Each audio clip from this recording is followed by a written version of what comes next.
السلام علیکم ورحمۃ اللہ وبرکاتہ۔ الحمد للہ رب العالمین والعاقبۃ للمتقین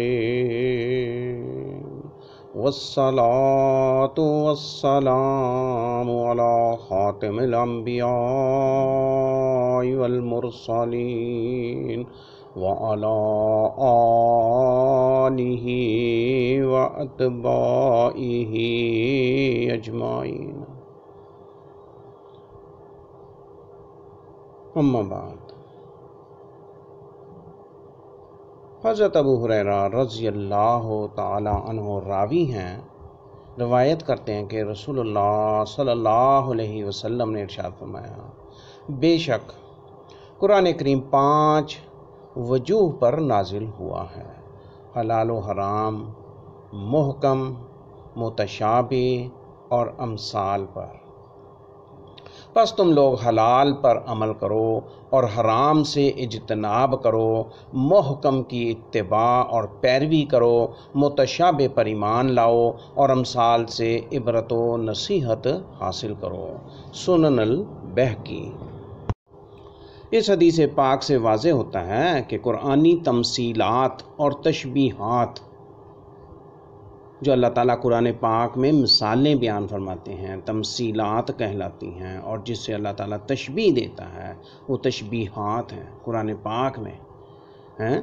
تو قرآنی تمثیلات اور تشبیہات سے اصل مقصد اور غرض عبرت و نصیحت کا حاصل کرنا ہے کہ انسان ان میں غور و فکر کر کے دنیا کی حقیقت، اس کی ناپائیداری اور زوال و فنا کو سمجھتے ہوئے اللہ جل شانہ وحدہ لا شریک پر ایمان لے آئے اور اس کے ساتھ کسی چیز کو شریک نہ بنائے، اور شریک بنانے سے احتراز کرے اور بہت بچے کہ یہ بہت بڑا گناہ ہے کہ اللہ تعالیٰ کو کسی کا شریک بنا دیا جائے۔ اللہ تعالیٰ کے کاموں میں، اس کی صفات میں، اس کی ربوبیت میں، اسماء حسنہ میں اللہ تعالیٰ نے اس چیز کو پسند نہیں فرمایا کہ اس کا شریک بنایا جائے۔ اللہ تعالیٰ ہمیں سمجھ عطا فرمائے۔ آئیے دیکھیں، اس درس میں ہم 5 ذمہ داروں کے بارے میں کچھ بیان کرتے ہیں کہ 5 ایسے بندے، اللہ کے بندے، ان کی ذمہ داری ہے، 5 بندوں کی ذمہ داری ہے۔ حضرت معاذ بن جبل رضی اللہ تعالیٰ عنہ سے روایت ہے کہ حضور نبی کریم صلی اللہ علیہ وسلم نے ارشاد فرمایا کہ 5 بندے اللہ تعالیٰ کی ذمہ داری میں ہوتے ہیں، یعنی اللہ تعالیٰ ان کا ذمہ دار ہوتا ہے۔ جیسے بچے کا ذمہ دار اس کا باپ ہوتا ہے، 5 بندے ایسے ہیں کہ ان کا ذمہ دار ان کا پروردگار بن جاتا ہے۔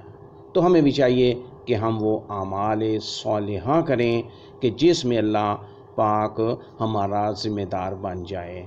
وہ 5 بندے یہ ہیں: نمبر 1، اللہ تعالیٰ کے راستے میں نکلنے والا شخص، انسان۔ آئیے سنیے، ایک وہ بندہ جو اللہ کے راستے میں نکلنے والا ہو، جو اللہ کے راستے میں اقامت دین کے لیے نکلے، مجاہد فی سبیل اللہ، جو دین کی دعوت دینے کے لیے نکلے وہ بھی فی سبیل اللہ، اور جو علم حاصل کرنے کے لیے نکلے وہ بھی فی سبیل اللہ۔ یہ تمام کرنے والے لوگ اللہ کے راستے میں نکلنے والے ہوتے ہیں۔ ایسے لوگوں کا اللہ جل شانہ ذمہ دار ہوتا ہے۔ آپ لوگ اپنے گھروں سے چل کر یہاں آئے اپنی اصلاح کی نیت سے، اللہ کا قرب پانے کی نیت سے، آپ بھی اللہ کے راستے میں ہی ہوتے ہیں۔ یہ کوئی شیطان کا راستہ نہیں ہے، یہ بھی اللہ جل شانہ کا راستہ ہے۔ اللہ کے راستے کو کسی ایک عمل کے ساتھ مخصوص نہیں کیا جاتا اور مخصوص نہیں کر دینا چاہیے۔ احادیث میں جتنے اعمال ہیں، ان اعمال کو کرنے والا اللہ کے راستے میں نکلنے والا ہے۔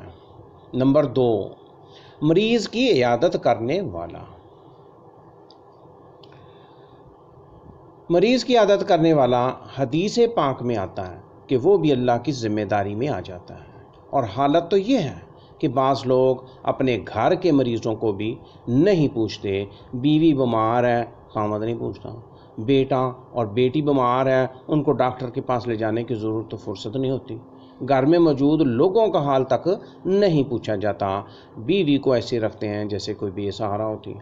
ہمارے اکابر بے سہاروں کا سہارا بنتے رہے ہیں، ہمارے اسلاف کے یہ کارنامے رہے ہیں۔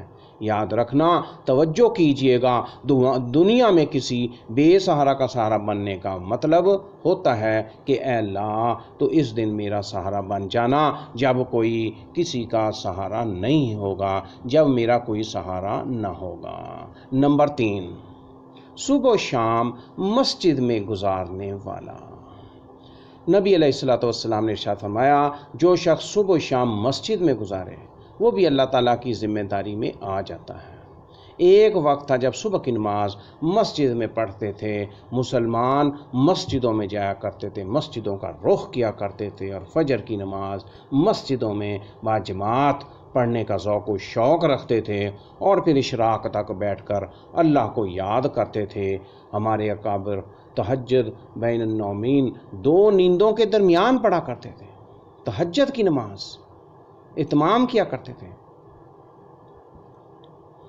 تو آج مشکل سے اٹھ کر فجر پڑھی جاتی ہے جی، اور سلام پھیرا اور پھر بستر پر لیٹ گئے۔ اللہ اکبر! حالانکہ یہ صبح کا وقت ہوتا ہے، یہ تو برکت والا وقت ہوتا ہے۔ ہماری پنجابی زبان میں اس کو کہتے ہیں نور پیر دا ویلا، نور پیر دا ویلا۔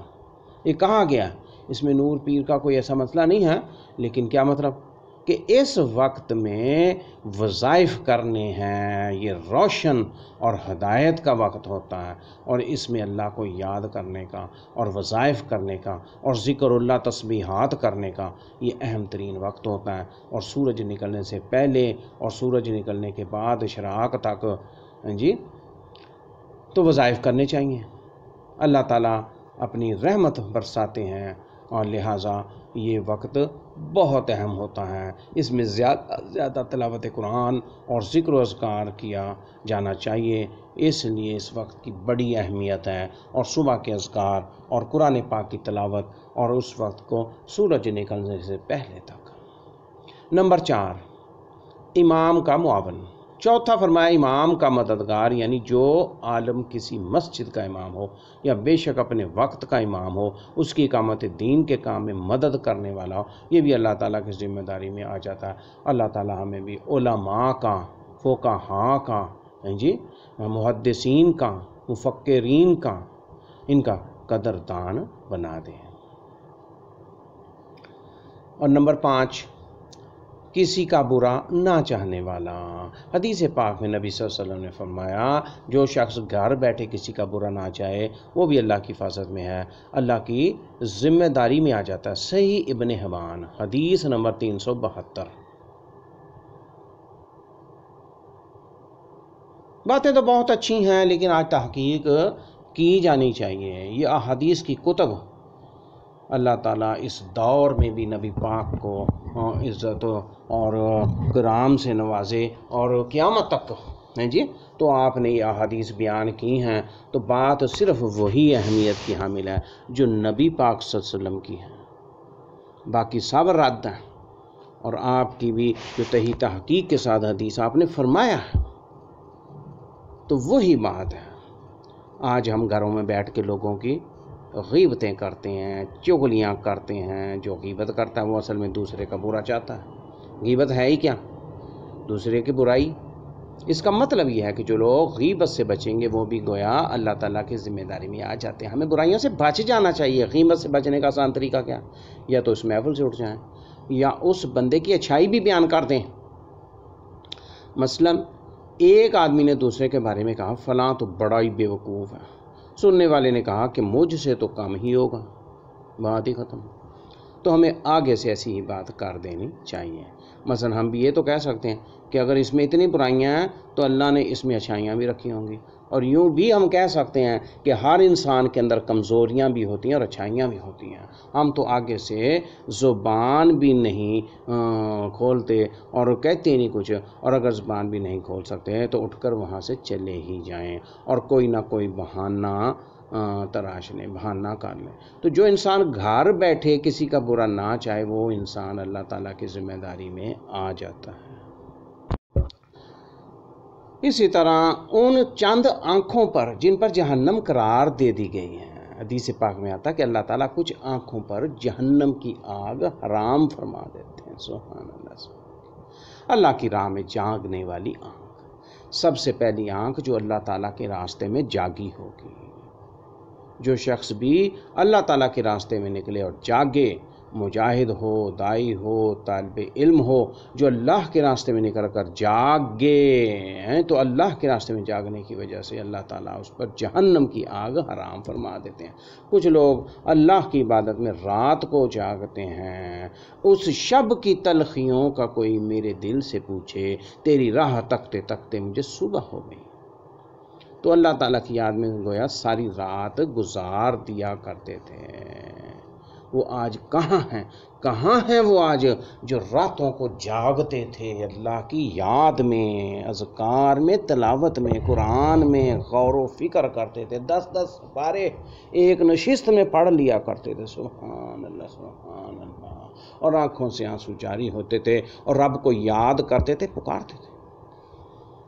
اللہ کی راہ میں ضائع ہونے والی آنکھ، اور وہ آنکھ جو اللہ تعالیٰ کے راستے میں ضائع ہو جائے، استغفر، تو ایسی آنکھ پر بھی اللہ تعالیٰ جہنم کی آگ کو حرام فرما دیتے ہیں۔ کچھ لوگ ہوتے ہیں اللہ کے دین کے لیے زندگی گزارنے والے ہیں، جیسے بقول شاعر کہا جاتا نا، ایک تیری ہی دوستی کے لیے ساری دنیا سے دشمنی کر لی، ساری دنیا ان کی دشمن بن جایا کرتی ہے۔ ایسے بندے کی آنکھ ضائع ہو جائے تو اللہ تعالیٰ ایسی آنکھ پر جہنم کی آگ حرام فرما دیتے ہیں۔ خوف الہی سے رونے والی آنکھ، یہ اس درس کا بہت اہم موضوع ہے، اس کا تذکرہ ہم کرنے والے ہیں۔ خوف الہی سے، اللہ جل شانہ کے قہر سے، اس کے ڈر سے تقویٰ کر کے، اور رونے والی آنکھ، اللہ سے رونے والی، خوف اللہ، خوف الہیہ سے رونے والی آنکھ، ذرا دیکھیں، غور کریں، سمجھیں۔ نبی علیہ السلام نے فرمایا، جو شخص خوف الہیہ کی وجہ سے روئے، جو شخص خوف الہیہ، اللہ تعالیٰ کے خوف سے، ڈر سے کہ کچھ ہو جانا، اللہ سے ڈرنا چاہیے، ہیں جی، جو شخص اللہ کے خوف کی وجہ سے روئے، اللہ کی محبت میں روئے، ایسی آنکھ پر اللہ تعالیٰ جہنم کی آگ کو حرام فرما دیتے ہیں۔ سبحان اللہ، سبحان اللہ، اللہ کی محبت میں روتے ہیں، اللہ کے خوف سے روتے ہیں، یہ آنسو بھی نعمت ہوتے ہیں۔ کسی نے کیا عجیب شعر میں کہہ ڈالا، اشک بہہ کر بھی کم نہیں ہوتے، آنکھ کتنی امیر ہوتی ہے۔ اللہ اکبر، اللہ اکبر۔ اس کے بعد فرمایا، ایک ایسی آنکھ ہے جس پر حرام کر دی گئی ہے آگ، جہنم کی آگ ہے جی، غیر محرم سے رکنے والی آنکھ، اللہ اکبر۔ اور چوتھی بات یہ فرمائی گئی، نبی صلی اللہ علیہ وسلم نے فرمائے کہ جو شخص جو آنکھ غیر محرم کو دیکھنے سے رک جائے، اللہ تعالیٰ اس پر بھی جہنم کی آگ کو حرام فرما دیتے ہیں۔ جامع الاحادیث للسیوطی، حدیث نمبر 11567، سنن دارمی، حدیث نمبر 2400۔ کیا فرمایا؟ نبی علیہ السلام فرماتے ہیں، اس قسم کے مفہوم حضرت عائشہ کو بھی آپ سمجھاتے تھے جی، تو انسان نے اپنی آنکھ کی حفاظت کرنی ہے۔ انسان کے آنکھ سے اتر کے دل سے یہ چیزیں گناہ کی طرف لے جاتی ہیں۔ تو فرمایا، کیا فرمایا؟ جو آنکھ غیر محرم کو دیکھنے سے رک جائے، اللہ تعالیٰ اس پر بھی جہنم کی آگ کو حرام فرما دیتے ہیں۔ آج کی محفل میں ہم یہ دلوں میں عہد کر لیں، آج کے درس میں اللہ تعالیٰ یہ اثر پیدا کر دے، ہم اپنی آنکھوں کی حفاظت کریں، آنکھوں کو خیانتوں سے محفوظ فرمائیں اور غیر محرموں سے۔ اللہ اللہ اللہ اللہ، ہماری آنکھ کسی بھی غیر محرم کی طرف نہیں اٹھے گی۔ یہ صرف عورتوں کا کام نہیں، آدمیوں کا بھی ہے، آدمیوں کے لیے بھی غیر محرم ہیں۔ اللہ اللہ اللہ اللہ، پردے ہیں جی۔ اور سورۃ قرآن پاک میں اللہ تعالیٰ نے کیا فرمایا؟ مومن تو وہ ہیں جو نظریں نیچی رکھتے ہیں۔ اب وہ کسی ایک کے بارے میں نہیں، مرد ہو یا عورت، کیا فرمایا؟ غیر محرم سے رکنے والی آنکھ، کیا فرمایا؟ جو آنکھ غیر محرم کو دیکھنے سے رک جائے۔ اللہ اللہ اللہ، آج دیکھیں کیا ہم کر رہے ہیں، ہماری آنکھیں کس طرف، ہمارا رجحان دل دماغ کس طرف ہے جی۔ اور مرد اور لڑکے اور نوجوان اور لڑکیاں اور بیٹے اور بیٹیاں اور یہ سب معاشرہ، اللہ، یہ انسانی معاشرہ کس طرف کو لگا گیا ہے، کس طرف چل پڑا ہے، ان کا دھیان کس طرف۔ اللہ اکبر۔ فرمایا جو آنکھ غیر محرم کو دیکھنے سے رک جائے، اس میں اللہ نے ہماری بہتری رکھی، اس میں بڑی خیر خواہی ہے، انسان کی بڑی بچت ہوتی ہے۔ اللہ اکبر۔ اللہ تعالیٰ کے فرمان میں، نبی پاک کے فرمان ذی شان میں، عالی شان میں یہی تو حکمت ہے۔ وہ آگ سے بچانے کی پوری کوشش کرتے ہیں، مگر ہم جی توجہ نہ دیں، ہم غور نہ کریں، حتیٰ کہ عمل تک نہ کریں۔ فرمایا جو آنکھ غیر محرم کو دیکھنے سے رک جائے، اللہ تعالیٰ اس پر بھی جہنم کی آگ کو حرام فرما دیتے ہیں۔ ہم آج کوشش کریں، عہد کر لیں، اللہ سے وعدہ کریں کہ ہماری آنکھ کبھی کسی غیر محرم کی طرف نہیں اٹھے گی۔ آج مذاق بنایا گیا ہے، آج ہنسی کھیل تماشے میں اور اچھی چیزوں کے اوپر ننگی چیزیں اور نفرت والی چیزیں اور ایسی چیزیں لگا دی جاتی ہیں توجہ حاصل کرنے کے لیے، ان کو غیر اسلامی بنانے کے لیے اور اس کو دین اسلام سے پھیر دینے کے لیے اس پر کوئی نہ کوئی ایسی چیزیں چڑھا دی جاتی ہیں، لگا دی جاتی ہیں۔ آج پوسٹیں دیکھیں، آج یہ اسی طریقے سے وہ ہوتے ہیں واٹس ایپ کے اوپر لگائے جاتے ہیں، فیس بکیں، ٹویٹر اور دوسرے سوشل میڈیا کے اوپر پوسٹیں پیش کی جاتی ہیں، اور مشہوریاں اور پیسے کمانے کی آڑ میں ایسی پوسٹوں پر اشتہار ننگے لگا دیے جاتے ہیں اور کچھ ایسے کاروائیاں کر دی جاتی ہیں جی کہ جو نہ دیکھنے والا وہ بھی اس طرف دیکھیں۔ اللہ اکبر۔ اللہ تعالیٰ محفوظ فرمائے آج ہم یہ عہد کر لیں، توجہ تو کر لیں، یہ سمجھ اور سیکھ تو لیں اور جرأت کریں، اللہ سے عہد کریں کہ ہماری آنکھ کبھی کسی غیر محرم کی طرف نہیں اٹھے گی۔ اللہ اکبر۔ تاکہ اللہ تعالیٰ ہماری بھی آنکھوں کو جہنم کی آگ سے، النار جہنم کی آگ بڑی خطرناک ہے، وہ کسی کو نہیں چھوڑے گی، فنا کر دے گی۔ اس لیے ہم اللہ سے ڈر جائیں، ہاں جی، تقوی اختیار کریں۔ یہ بھی تقوی ہے کہ اپنی آنکھ کو غیر محرم سے بچانا، یہ بہت بڑا تقوی ہے۔ اس سے اگر انسان بڑے بڑے فرائض اور دوسری چیزیں اور نوافل اور عبادات ہیں جی، تو یہ اسی مقابلے کی بڑی اہم بات ہے، ماشاءاللہ کہ جو آنکھ غیر محرم کو دیکھنے سے رک جائے۔ آج ہم نے دیکھنا، یہ ہمارے بس میں ہے، لیکن آج ہمارے بس میں یہ چیزیں نہیں رہیں۔ کس وجہ سے ہے جی؟ ہماری برداشت کم ہو چکی ہے، اور کھانا اور پینا اور روزے اور یہ چیزیں ہماری برداشت کیسے بڑھے گی؟ ہمارا اسٹیمنا، ہمارے جسم کے افعال، ہاتھ، ناک، کان، پاؤں، آنکھیں، دل، یہ چیزیں ہمارے اختیار سے باہر نکلی چلی جاتی ہیں، اور دل تو قابو میں ہے نہیں۔ تو کیا فرمایا کہ جو آنکھ غیر محرم کو دیکھنے سے رک جائے، تو اللہ تعالیٰ نے تو بیان کر کے پہنچا دیا ہے، اب ہمارا ہی کام آگے ہے، ہمارا کام اب شروع ہے جی، کہ ہم نے آگ سے بچنے کی کوشش کرنی ہے، اور جہنم بڑی خطرناک۔ اللہ اکبر، استغفر اللہ، استغفر اللہ۔ تو آج ہم یہ کوشش کریں اور سمجھ لیں دنیا میں فائدہ ہے جی، اور جب آگ میں ہوں گے تو پھر یہ پکی سچی بات ہے، کوئی کسی کا وہاں سکا نہیں ہونا، اور اللہ والے کون ہونے ہیں؟ جو ان چیزوں پر عمل کر کے جائیں گے۔ آج دنیا میں اختیار دیے گئے ہیں، اور ان چیزوں میں پڑھتے انسان اس قدر بے بس ہو جاتے ہیں، پھر وہ مجبوری کے تحت کچھ کر نہیں سکتے۔ اللہ اکبر جی۔ تو آج نوجوانی ہے، آج صحت ہے، آج وقت ہے، آج وسائل ہیں، آج سب سہولتیں ہیں، تو کیا فرمایا کہ جو آنکھ غیر محرم کو دیکھنے سے رک جائے، اللہ تعالیٰ اس پر بھی جہنم کی آگ کو حرام فرما دیتے ہیں۔ سبحان اللہ، سبحان اللہ۔ حدیث میں بڑی اہم باتیں ہیں، بہت اہم باتیں ہیں، اور تقوی کی باتیں ہیں۔ اللہ سے ڈر یہ حکمت کی نشانی ہے جی۔ تو یہ سب سے عقل مندی کی بات کیا ہے کہ بھئی اللہ کی خاطر رک جاؤ جی۔ اللہ کا ڈر، اتقوا اللہ، اللہ سے ڈرنا، متقی بننا، یہ ہے کیا؟ کہ اللہ کے لیے وہ کام دیکھ لو کرنا ہے یا نہیں کرنا، یا ہم نے رک جانا ہے، وہیں چمڑ جانا، رک جانا ہے، اس کام میں نہیں پڑنا۔ اللہ تعالیٰ محفوظ فرمائے، آمین۔ والسلام علیکم ورحمۃ اللہ وبرکاتہ۔